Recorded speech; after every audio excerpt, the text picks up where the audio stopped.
Good morning. Good to see everybody here.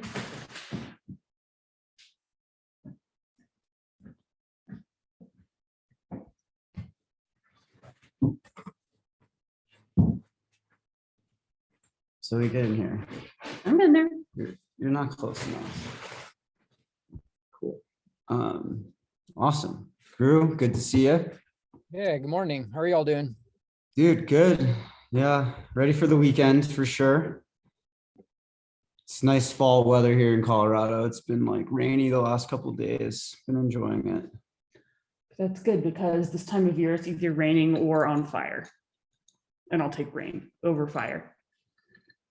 100%.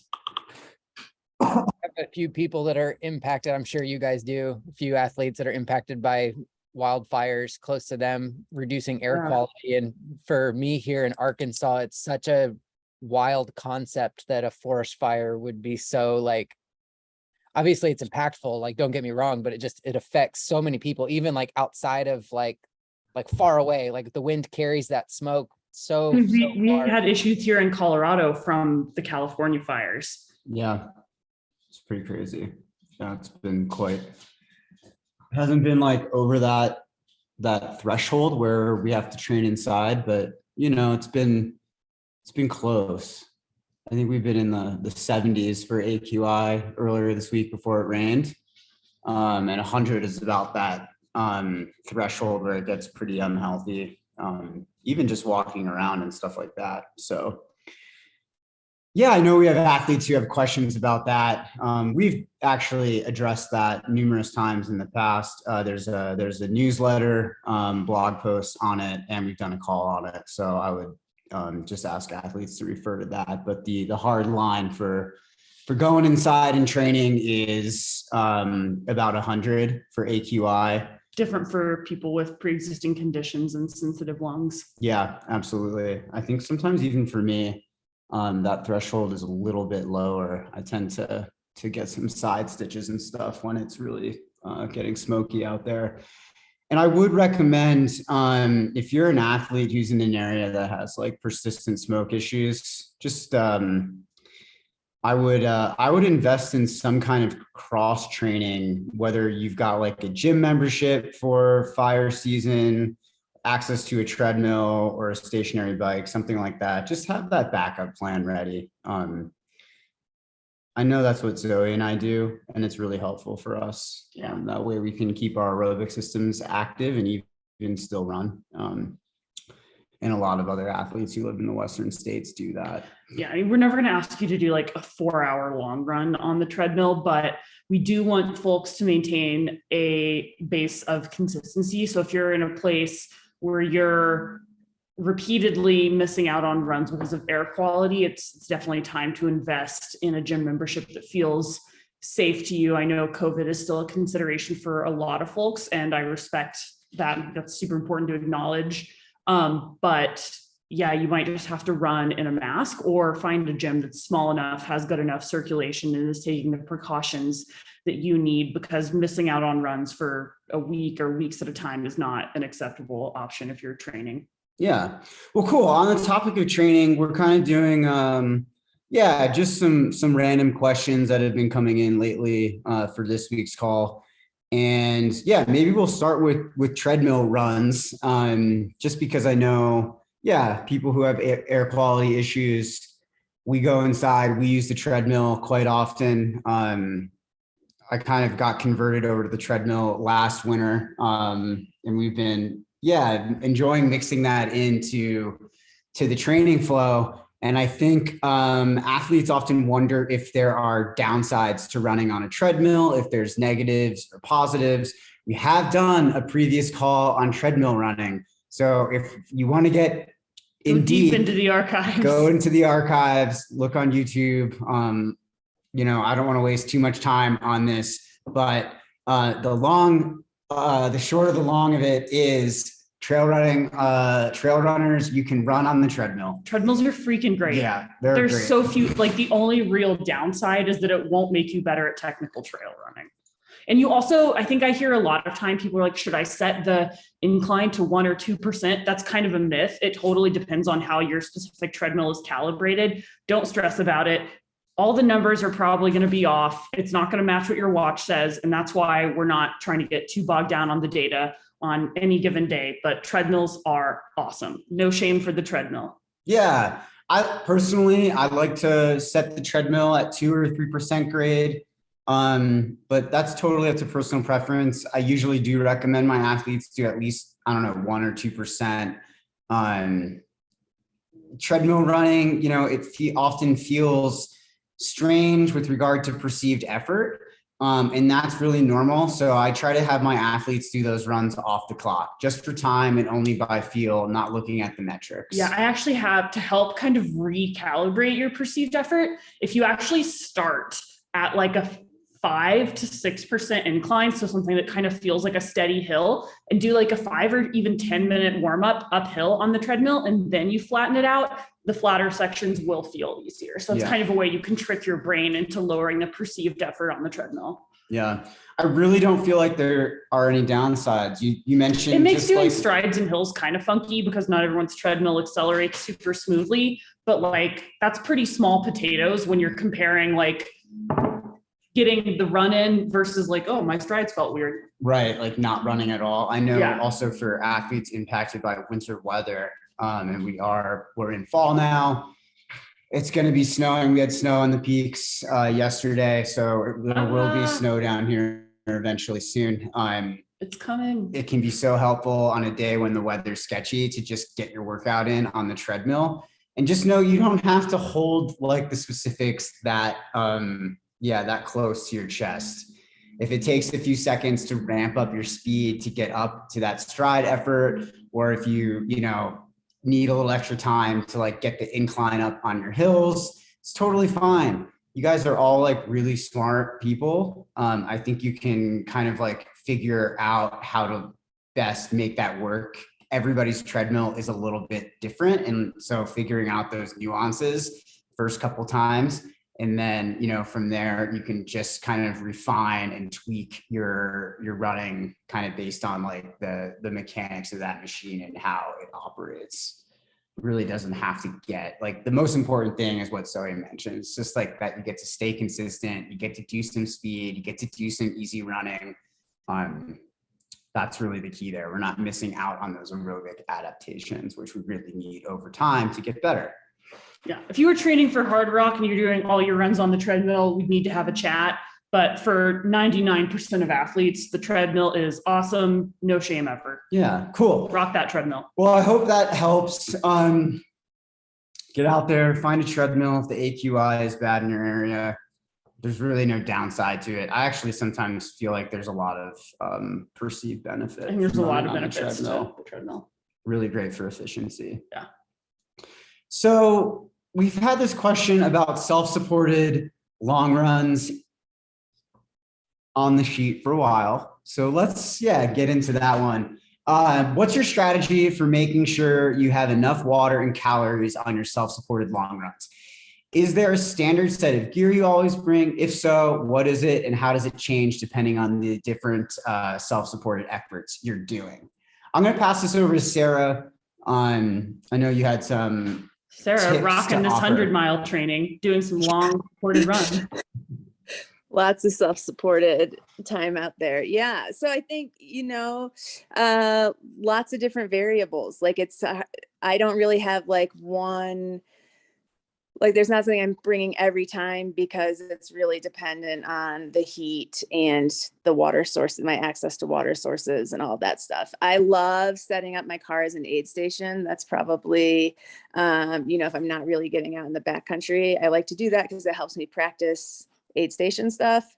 And then I can feel really confident that I'll have enough water. I think it's all about preparation, looking like really knowing where you're going, what your access to water is, and like planning fuel and adding 2 hours worth of fuel to whatever you're bringing. So like expecting that, you're going to be out for longer. So more water than what you think you need, more food than what you think you need. And then, yeah, that's probably like and then the things I'm always bringing with me, like I always have extra electrolytes. I always have extra like stomach stuff, GI stuff, like Tums and nausea stuff just in case. And then like I've been falling enough lately that I've been bringing like a little first aid kit, which I don't think is a terrible idea, but you have to think about weight. But yeah, I think the biggest thing is just preparation and really knowing where you're going to be. And if you can stash water, that's a really great way to, if you have bigger backcountry loops, stashing water is another good option. Yeah, great tip, Sarah. I love just your thoughts on preparation, looking at your route and making your decisions about what gear you need to bring based on, just the logistics of what you're doing. I think often a lot of athletes maybe overlook that part of the process, but it's really important. And that kind of training and that preparation can actually really help you then later when you're starting to like look at your race profile and determine your splits for your longer efforts and things like that. Having some of that knowledge before can be really helpful. Like I plan for these things, I kind of have an idea of what I need, and now I'm just going to apply those same principles to how I plan for my race. I think sometimes people get a little bit bogged down in having like all of the perfect pieces of gear. I think like an emergency blanket, a very small first aid kit, maybe a jacket in case it rains, like a nice waterproof jacket. A water bottle with a filter for a cap can be really helpful, or some kind of way to filter water. Those are kind of just the standards, right? And then you fill it in with, your caloric needs, your electrolyte needs, and maybe like a few other like tweaks based on like the exact logistics or the terrain that you're going to be in. You don't want to overthink this stuff. You don't want to bring, like at a certain point, overpacking can become a hazard because it slows you down, or it'll impede access to like, if it does start raining and your shell is buried under like 4 base layers and a pair of pants, and then you'll actually leave yourself more susceptible to getting cold and wet than if you like had everything dialed and knew where things were. I think for my end, I like the car aid station approach. That's great. I also like bringing a filter. Like if I'm going to be in an area where I know there's some amount of like natural water sources, creeks, things like that, having a filter is kind of a nice lightweight way. I like the Solomon filters that you can just put in a flask. Those are pretty nice. The filter cap. Yeah. TJ, I know you started using a SteriPen while training for CCC so that you could still use electrolyte beverage. Yeah, I've like really ruined a couple filters by using them with electrolytes. So I switched over. Because it'll filter out the. Yeah, exactly. So that's a no-go. It doesn't really work with Morton, unfortunately. Yeah, you can't. Yeah. Which is my number one go-to fuel source. I would just recommend having a SteriPen or some other way to filter water. You can go like the classic little tabs that you put in your water too. That works. Those are pretty lightweight. I don't know. I make a bunch of different considerations when it comes to my gear. Usually I try to take the lightest stuff possible. I tend to find that like that people overpack as like an anxiety thing. It's like we want to plan for every possible thing. There's that line between being prepared and then, worrying about every possible outcome and like what could go wrong. And so I think that there's like comfort in packing a lot of stuff, but I would encourage somebody who like really felt that to, how often do you need a lot of the stuff that you're bringing? Are there things that you're packing every week that you don't ever need, and trying to really, just be mindful of like what fears maybe are driving the packing. Cause I do think that I used to be a chronic overpacker. And cause was worried about everything. I thought all the things could go wrong. And so I think, yeah, there's a line between being prepared and being over prepared. Yeah, absolutely. Absolutely. The CCC mandatory gear list, that falls on the spectrum of way too much crap. So I remember during my race, every single time I would have to take my pack off in order to get just my jacket out, because it would jostle into the wrong spot and then be blocked by all this other gear that I literally never even used. And had no intention of using. And I'm one of those people who does not stop running once they start the effort. So I run, I can take my jacket out while I run. I can take the extra flask out of the back while I run. I waste no time stopping. And I just got so annoyed by that. So don't overpack, keep your stuff accessible so you can get it quickly. My favorite hack I've picked up in the past couple of years is trying to buy shells a size larger so I can zip them on over my pack. So I'm not taking my pack on and off. I'm just taking the shell out and putting it on over, and I can unzip it, get a drink of water, zip it right back up. Man, I'm so bummed. So I got before CCC a new rain jacket, and really great product. But the sizing, I went a size up and it was too small and it barely goes over my vest. And it was an expensive jacket. It was like a really big considered purchase. And man, it doesn't work for that. It's too tight. And that's like the key, having that one size too big jacket so you don't have to take your vest off and it can go right over the top. It's going to keep all your gear inside your vest dry. It's really the way to go. I would definitely consider that.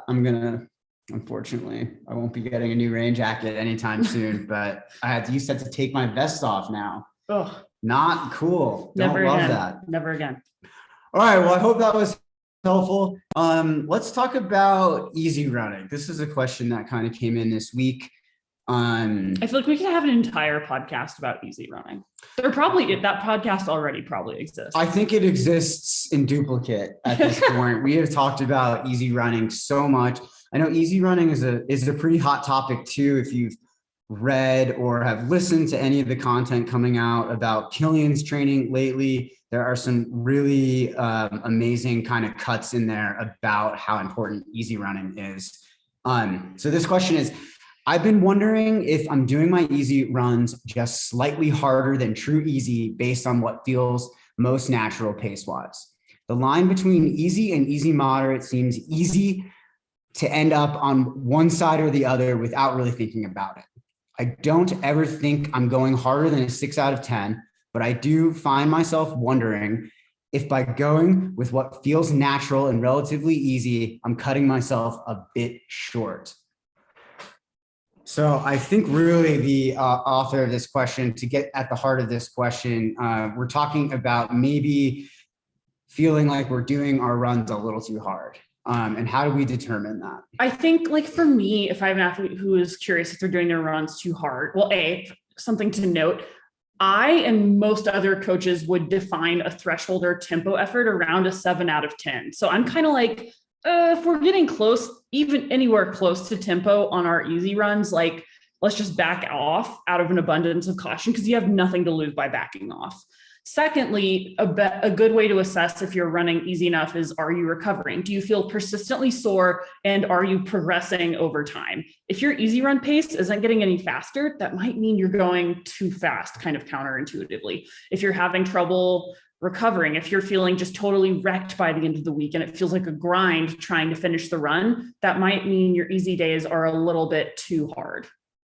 I wonder what you would say to an athlete who's kind of just getting going in the process, where running, a 13-minute mile or so and trying to slow that down feels so terribly inefficient.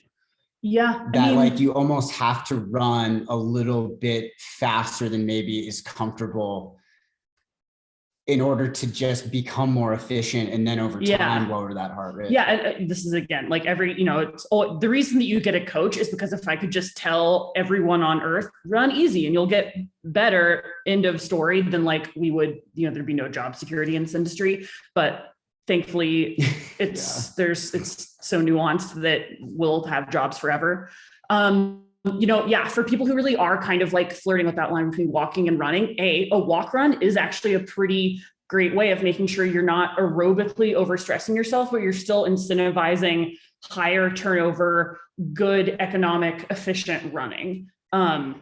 Making sure, and as like a lot of times I'll have like kind of intermediate athletes will struggle with slowing down, and it's actually because they're not efficient. And the more efficient you get and the better your biomechanics get, the more comfortable it is to run easy. Yeah. Like I'll have athletes say like, oh, I can't run 9:30 pace. It feels so awkward. Well, TJ and I can run 9:30 pace all freaking day. Like, if you are fit and if your biomechanics are efficient, you will be able to run slower more comfortably. A secondary note I'll give to that is try to focus on still maintaining a high cadence and relaxation. So you still want to have strong knee drive, good form. You still want to really activate your core and get a nice forward lean going. Focus on picking up your feet quickly without running harder.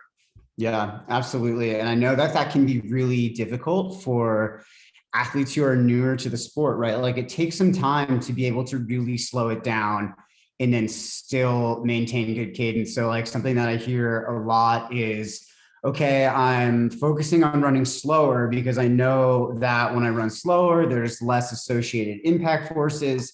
It helps me to, build stronger mitochondria in the process of angiogenesis and all of these great adaptations that we're not going to get if we run too hard. But like when I try to do that and also keep high cadence, my heart rate goes up and it feels too hard. And that's just a sign that you're still kind of closer to the beginning of this process. Yeah. And I think it's really important to embrace that and know that with practice, you can improve on that. But it's not something that's going to happen in just a few sessions. This is stuff that is going to happen over years. And we need to really be realistic about that. But continuing to try, even though it feels a little difficult, it is really important. I like to have my athletes do stuff like high knees and butt kicks as part of their kind of pre-run warm-up and dynamic stretching routine, because that's a really great opportunity to work on quick feet and to start building those neuro pathways that eventually can translate to easier feeling, slower runs. If you're an athlete who's running, 6 out of 10 a lot of the time, I would say, yeah, there is probably quite a bit of room to slow your easy runs down. Something that I've just found really interesting, and I don't necessarily usually draw parallels between my training and a great athlete like Killian's training, but what I saw in some of his training data that came out earlier this week is that he does 50% of his easy runs, which encompassed 78% of his total training time. 50% of those runs were done in zone 1. So that's like a 4 out of 10 effort. That is an extremely low heart rate that reduces impact forces on the body, that allows him to run higher volume without a chance of injury. And obviously he's really efficient at those easy efforts. But I often see, especially with intermediate athletes and athletes who are kind of becoming stronger, this overemphasis on going a little too fast and running more like easy moderate, these steady runs that almost become tempo efforts on a lot of runs. One, because, looking for some Strava glory, maybe some PRs and some segments. 2, because you've kind of earned that through a lot of great consistent training. But that does create breakdown over time. It's just too fast. The faster you go, the more impact forces there are. So it becomes harder to recover. Really important to note those things. You can't go too slow. Something I look for a lot is like, if I see athletes and they don't, like, especially if you're an athlete that's at the level where you're doing workouts with intervals, so like a traditional Wednesday workout, if the overall average pace for your workout day is close to the pace for your easy day, I'm going to start asking questions, because that either means you're like walking the recoveries and therefore running the intervals a little too hard, or you're running your easy days a little too easy. We really, like, our big goal is polarization and trying to grow the gap between your high end efforts and your low end efforts. Did you mean easy days a little too hard? Yeah, that's what I meant. Your easy days are a little too hard. Yeah. Thank you. we really want to open that gap up. And another gap that I'm looking for is not having your long runs be significantly slower than your easy days. If you're running your easy days at 9-minute pace and your long runs, like assuming this is on similar terrain, like if you're doing a trail run, like, yeah, I'm going to throw in like a 30-minute mile. Like that's what hiking does. It happens. But if your long runs are at like 12 or 13-minute pace and your easy days are at like 9 or 10-minute pace, that kind of seems like what's happening is you're running, like you're figuring out what your actual easy pace is on long runs and or you're bonking super hard. We really actually would like to get to a place where your long runs are slightly faster overall than your easy runs. Yeah, I mean, obviously, and those progressions are really, really nice to see. But we just want to be careful.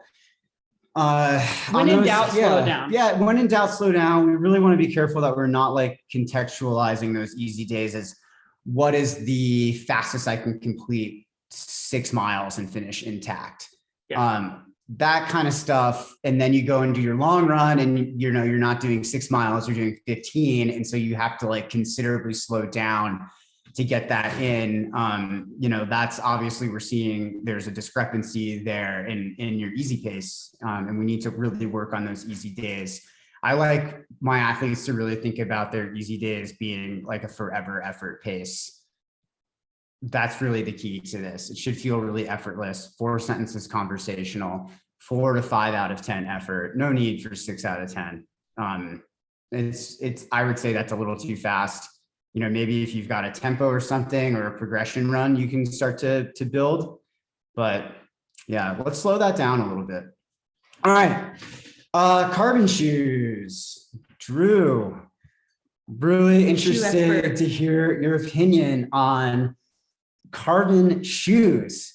Yeah. I'm looking to, Drew, let me just preface this question with, I love to get every advantage I can in training and racing. And so I'm kind of loving carbon right now. Yeah, they're expensive, but I think they're helping my performance. What's the deal? Are these shoes worth it? What's your opinion? Yeah, so if they're worth it is definitely an opinion. And I'll share my opinion on carbon, although I'm sure y'all can guess. But if we take a step back and look at what we do at Microcosm, we look at the science behind everything, I think is a really big deal. So regardless of if people like them or not, what do they do? And the idea is that they're, I guess, in essence, optimizing your run economy. They're making, I always tell people like you are putting on a shoe that for the most part should make you anywhere from like 4 to 8% faster when you lace up the shoe. Which is obviously an exaggeration depending on the person, but they help build run economy.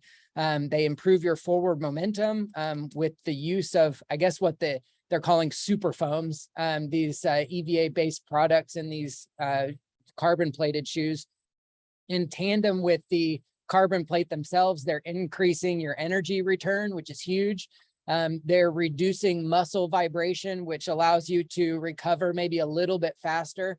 They make harder running easier, for lack of a better term. And all that's like proven in a lab. I mean, it actually works. If you have had a pair before and tried them on, you believe it, you feel it, like, that that's the case. You just feel faster. Running harder feels easier. It just is what it is. There are downsides though. Like if you are like have an interesting gait where you are like a tippy toe runner, all of us know one, probably not incorporating the super foam and using the carbon plate the way it's meant to be used.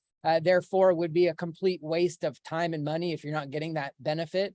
I'm sure, I'm not aware, and I probably should have done more research, how the weight of a runner, a heavier runner versus a lighter weight runner, has an impact on the flexibility of that carbon plate and the return given upon the propulsion phase. But I know that, they're not for everyone, to say the least. Now that said, like TJ, you talking about running and carbon, training and racing, with my athletes, I really get wary of training in carbon plated shoes, unless maybe it's like a a speed workout or a day where you're really trying to experiment with like race day conditions kind of thing. Obviously, you're not going to put a brand new shoe on race day and be like, all right, this is my racing shoe, it's time to wear it. But really trying to minimize the use of carbon throughout training, unless it's obviously a workout that you need it. And then really try to, and maybe that's partly psychosomatic on my part. I was trained on like train heavy, race light, kind of that old school philosophy on racing footwear. But I think there's something to be said about the shoes. My opinion, like TJ, I love them. I absolutely love them. I have multiple pairs in my closet. I purposely haven't touched probably since I raced last a couple years ago at this point. Man, time is flying. But absolutely, like if you had the discretionary income to afford a $200 or a $250 shoe that you know is only going to last for a couple hundred miles, they are absolutely, in my opinion part, absolutely worth it to make you a faster, more efficient runner that will recover faster after a longer, harder effort. Yeah, Zoe, thank you, Drew. That was super descriptive. And I think you really highlighted some of the positives to having those shoes. You're not going to convince me to not buy carbon. Yeah, I think, this is an interesting question because like the opinion part comes in, like, is it worth it? And I think that's up to you to decide. But like the data is in, on average, a carbon shoe, I mean, it's primarily been like the Nike Alpha Fly and Next Percent that have been studied. It makes on average, it makes a runner 4% more efficient. So I would say like if you're running a marathon and you've invested any time into training, or if you want to BQ or you have a PR, like you need to be in a carbon shoe. Like that's just the fact of the matter. It's not really an opinion thing. And it kind of depends on how like what your stride already looks like, how much extra juice you're going to get out of it. Like if you're already if you're shuffling, like the carbon shoe is not going to bring you out of a shuffle. But if you're running, like if you're really striding, you're running a marathon effort, it will make you more efficient. The data is pretty unequivocal on that. Some cautions I have is like, we don't want to train all the time in a carbon shoe because it puts you at additional injury risk for lower leg things, especially because of the rigidity of a carbon plate. That's going to be tough on your plantar. It can be tough on your Achilles because it's a little less stable. I think especially when you look into carbon trail shoes, that trade-off becomes a little more like, because you're going to be a little less stable in a carbon trail shoe. So I definitely don't recommend them for very, very long runs or very, very technical runs. Like you're going to see a lot more folks running in carbon at Javelina and Western States than you are at Hard Rock or UTMB. Saw a little carbon at CCC. Yeah, there's going to be, and again, like it kind of surprisingly. I would say I was kind of surprised at how much carbon there was. I wore carbon for MCC. Yeah. And there were some points where I really, really regretted that decision. And then there were some points where I was like, hell yeah, I'm running through this French village quicker than I would otherwise. Yeah, I think for me, like the combination of that energy give back or kind of like energy savings almost that you get when the terrain is flatter and more runnable is like, well, yes, I'm definitely wearing carbon. But on the other hand, and like the lightness for going uphill is immediately, I notice a big difference. And I think that probably says some things about what I need to work on in my training, but also, gosh, there's more impact forces running downhill. I feel like with those shoes on trails. Definitely. And I would actually, so like when I had some Achilles issues last winter, I would pinpoint it to like when I went to Arkansas, because I was at sea level, I was running slightly harder.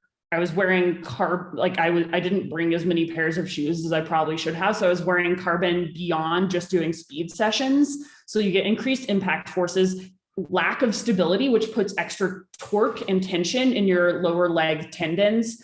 I think there's just definitely some cautions there. Yeah, totally. And like Drew, earlier mentioned, there's a lot of great new foams and stuff that are coming to market right now. Yeah. You can get really soft, really light shoes that also give you a lot of like energy transfer on the foot strike. and they don't have carbon. And so they are great for easy runs, great for like the day after your workout day when the legs are a little heavy and you don't want to drag around a heavy shoe. I know for a lot of athletes, like having a bunch of different shoes is not always an option. You've got to be like a real kind of shoe aficionado like we are, but you know, having as many tools in kind of your toolbox. I'd say if you're doing road racing, option, it's very much worth investing in a carbon shoe. For trail, I think that it's like, again, depending on what your goals are, how much discretionary income you have. Like, I'm not pushing people to get a carbon trail shoe for sure, but road racers, I'm like, yeah, you want to get a carbon shoe if you're racing. Absolutely. You'll be like one of the only people out there not, because the impact is so profound on performance. But, you know, like you said, Zoe, if you are one of those people who does have some persistent lower leg issues, carbon, right, and is probably not for you until you're healthy. Or until you race. Drew, the final word? Kind of like Zoe said, just wanted to reemphasize, if you're a road runner and you have time related goals, time specific goals, you have to, it just, you're setting yourself up for success, right? Absolutely. Absolutely. All right, let's get into a couple questions on the mental side of training. Here's one that came in a couple weeks back. We hadn't had time for it yet. But it's also something that I think is really important and we've talked about before. So do you have any advice for not getting lost in what everyone else is doing and having it cause feelings of being overwhelmed, that there's something that you're not doing, but you wish you were? More than concerns of comparing mileage or training volume to others. Instead, this is more in regards to seeking how people spend their time, what events they're doing, etc. This is especially important when you want to use what other people are doing for inspiration, and it comes from your community. Who wants to take a stab at this? I see Sarah smiling. She's our resident expert in mental health.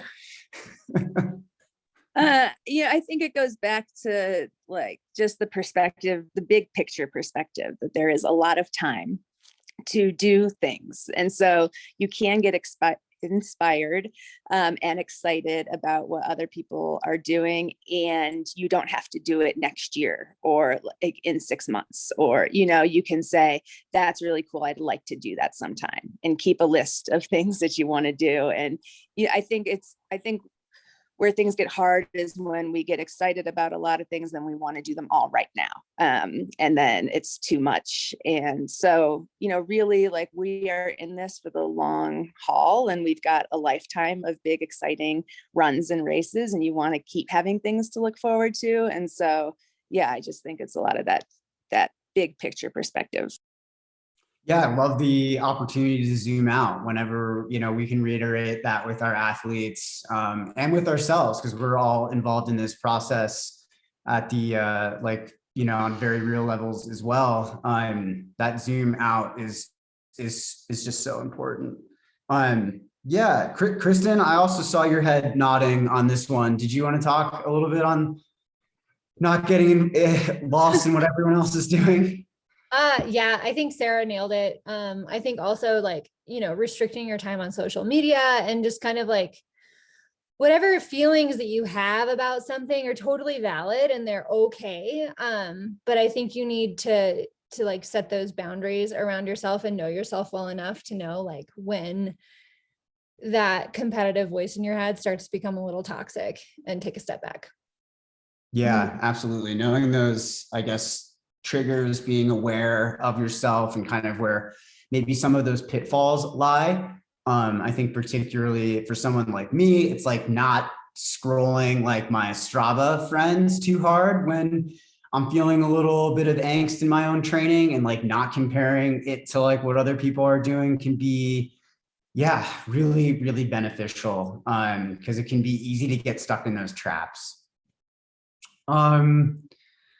Gosh, I feel like there's more that I want more to say on this topic before we move on. I think something that's really interesting, I've spent some time rereading 4,000 Hours, which is an amazing book. Yeah, shout out to Sarah Hancock, who recommended this to me. She's a micro athlete living in Whitehorse, Canada. She's like, you've got to read this book. And I read it, and then I've been like giving it to everyone for Christmas and then forcing it on people and sending them the link to the audiobook. So if you've been the recipient of that for me, you can blame Sarah. I have definitely recommended it to some of my athletes as well, because the perspectives there on how to use your time are, I think, just very fresh and enlightening. At least they were to me. We just another story. We would listen to the audiobook on road trips, and we would have to like pause it. We would listen to 30 minutes and we would pause it, and then we would talk for like an hour, and then we'd listen to another 20 minutes and we would pause and we would talk for an hour. Oh my gosh, that's totally helped me to reframe a little bit of my probably unhealthy work habits. It also I was reading it when I was injured last year, and it like kind of led to a really good existential crisis, because I was like, oh my God, I'm 28. I'm wasting my life. What am I doing with, oh my God. And if you're ready for like a healthy reassessment, this is a great book to start with. Yeah. And I think that the premise really, and something that Sarah mentioned, life is long. We don't have to do all of these things. But it's also now. not that long. It is. It really is. Like life is long. You can allow yourself to cultivate all of the things that you're doing. Yes, in a sense, like things feel short and finite, but we're dealing with a lot of infinite games. And when we look at things through that lens, I think we're going to get a lot more out of what we're doing. One of the things that I find most important about this question is the fact that when you choose to do something, you are inherently choosing not to do a bunch of other things.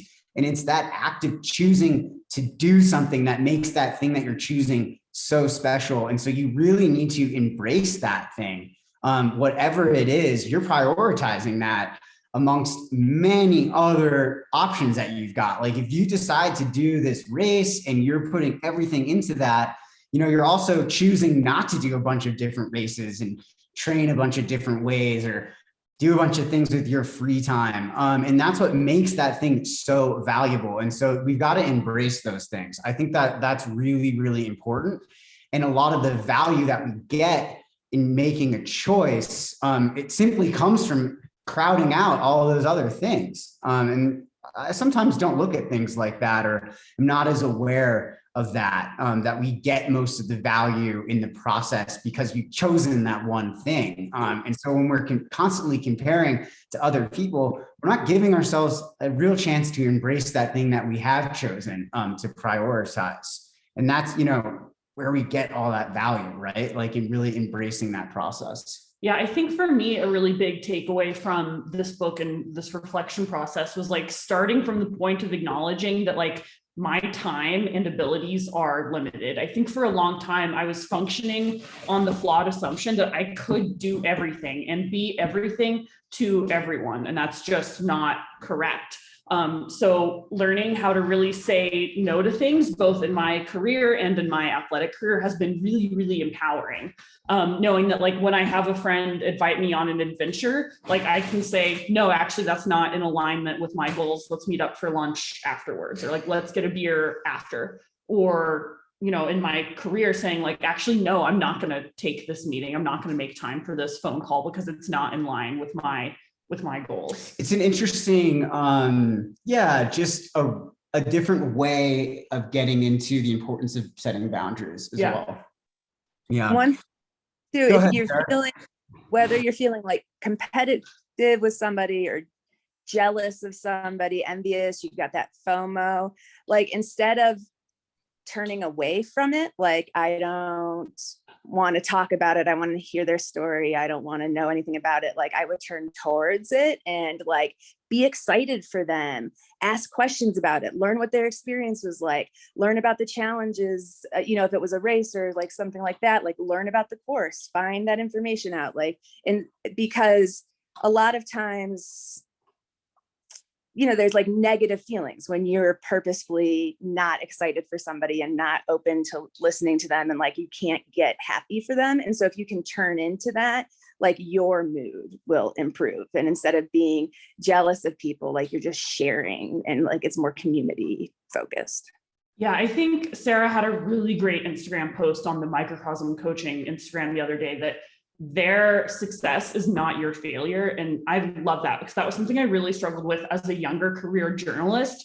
I would get really competitive, particularly with other women, because our culture constantly pits women against each other. We're told from the jump, like, especially in spaces that have been previously male dominated, like journalism, like the outdoor industry, like trail running, it's hard. It feels like women's success is a zero sum game. And being able to reframe that instead of saying, like, let's divide the pie up into smaller pieces, having the perspective of, like, let's grow the pie. Like, when women succeed in trail running, in journalism, that means there is more for me down the road. And being able to reframe things that way has been really, really profound for me and has led to amazing, deep friendships across, professional and athletic careers, and has led to more success as well. Yeah. And that, I love that reframing, and that's why we're all about like the community and embracing what everybody is doing collectively, both their adventures, their successes in life, their failures too. I mean, and really embracing the failures as well. When everybody is on your team, you're always winning. And so I think that it's super, super important to think about that. And if you're struggling with that, know that that's really normal. But you can also rewire those neural pathways and change your way of thinking. Yeah. And again, like, society wants women to feel like they're competing against each other. Let's start competing with each other. And that's how we all win. Rising tides. Rising tides. All right. Related, how do you seek validation within as opposed to outside yourself? It can be tough to finish a race with no one waiting for you at the finish line, while some racers have family and friends celebrating them. Supporting yourself physically and mentally alone after a race can be really tough. Oh, yeah. Oh, I feel like we've both been there for sure. Many times. Yeah. Yeah, I've definitely, man, I remember one of my first trail races was the Leadville Trail Marathon. And I just did it like by myself, and I finished and had like a fairly good result, but I felt like everyone around me was crossing the line with like kids and with a partner. And I just like sat down sad on the side of the road because I didn't feel like I had anyone to share it with. But then I ended up making a friend at the finish line. So I'm just like, I'll just talk to strangers, whether they want me to or not. And that's helpful for me. Yeah, I don't know. That feeling is real. I'd love to just go around the horn and maybe get one tip from every coach about, how to focus that validation on the inside, how to think about intrinsic motivation and kind of use that in these situations. Sarah or Drew, who wants to start? Yeah, I can start. And I know that it's going to sound super selfish, but sometimes I feel like you got to be. I feel like when I'm training for a race, I don't have external validation like during my training runs. I don't have my wife or kids or coworkers or whoever like waiting for me, telling me, oh, you did great today. Like a lot of my everyday runs, like I do for me, right? And so at the end of, I have a great support system. Like Zoe, there's not a lot of races where I don't have someone there to support me. But there are races where that is the case. And I look inside, like I got myself here. No one trained for me. Like I did this for me. And getting through, it's like, it's okay to feel proud of yourself. I guess it's okay to feel a little bit selfish sometimes when it comes to something like this. Like I did this for me. And now I'm here and I did this and I'm proud of myself is how I do it. I love that. That's amazing. Yeah. Thank you, Drew. Kristen, what do you think? Yeah, I think Drew really nailed it. I think specifically for me with the build up to OCC, like being injured and like making the promise to myself that I was just going to try to get to the starting line. I was bummed that like the people that I thought would be at the finish line weren't there. But I think at the same time, like sitting with that sort of like devastation and realization that like they weren't there, it just like kind of made me really analyze like what I was doing this for in the first place and like fulfilling the promise that I made to myself just to try despite not having even a good training block was like a success for me. And then like helping another athlete, you know, in the last 4 miles, just make it to the finish line, like that was really empowering and really validating for me to know that like I had an impact on someone else's race. So that was pretty cool. Sure. And kind of, I think the intrinsic part of that is like helping somebody else is a reflection of your values. So that is a looking inwards, that is a turning inwards for validation, which makes it really, really important. Yeah, thank you. I think that's so important, Kristen. Sarah? Yeah, I think, you know, typically you're going to know ahead of a race if you're going to have folks at the end or not, probably. And so preparing for that ahead of time and knowing that that's going to be part of the process. I actually have like the opposite, which is I used to always want my family at the finish line. And that's a lot of work. And I like very early on learned that my recovery process was significantly impacted by my kids wanting attention and wanting to be held because they're looking at me and I look weird and exhausted and that makes them uncomfortable. So now they're clingy and, you know, so I have moved away from wanting people at the finish line and like really just use that opportunity. You know, it is like Drew was saying, it's my race. This is the thing that I've put all this time into. At the end of the day, when my family comes, they're happy for me, but it's not for them. It's like really just for me, you know? So I just try to, it's all about me. Like, what do I want out of this? And setting those process goals ahead of the race, like knowing, you know, when I get to the end, there might not be family waiting for me, but I can still feel good about my day because I hit all these process goals that were important to me. Yeah, absolutely. And that's the power of process-oriented goals. When we can really start to frame things in that way, I think it becomes more manageable to kind of maybe not have as much external validation or external support out there. That's awesome, Sarah. And also kind of like learning, maybe that like having people wait for you is more of a stressor than, you know, and it's not as beneficial. I know for a lot of us, like it's so helpful to have friends and family at a finish line, just to celebrate kind of in like the totality of what that finish line means. Like the cumulative effort and training and dealing with the uncertainty and the courage and like rising up on race day and like working through all of that and celebrating that with people that, you know, love you and care about you, can be super important. And I think that there is absolutely 100% so much room for that. And we want to share in those great things.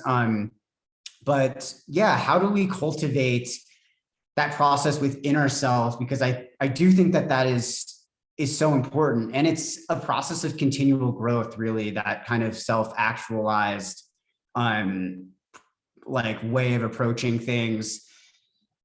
It's not going to happen over 1 or 2 events, but you know, when you're out there and you're deep in the suck, external motivation might not be enough to get you through. And we've written a lot about this. So any athletes who really want to take a deep dive, check out the blog. I wrote a very lengthy blog post on cultivating your why and intrinsic motivation. There's actually more than one on the blog. And so I would recommend that you guys check that out. A lot of good tips there and tangible takeaways. I know from, you know, speaking from my own experience, like this has been, a process of continual growth. I remember, you know, a long time ago, I used to get really nervous when friends or family would come to see me like at a match or perform. I remember as a college athlete, I would get more like nerves on like when we were competing, just knowing that people were there and possibly judging my performance. And so that was often very hard, but gave me a great opportunity to work through that and develop some of my like pre-race, pre-match rituals, which really, I think, helped me to feel relaxed when I'm performing now. And so we can use some of those challenges too as opportunity. Again, you know, some of the keys here are really just taking a step back, thinking about your values, thinking about your why. Why are you out there? It's not selfish.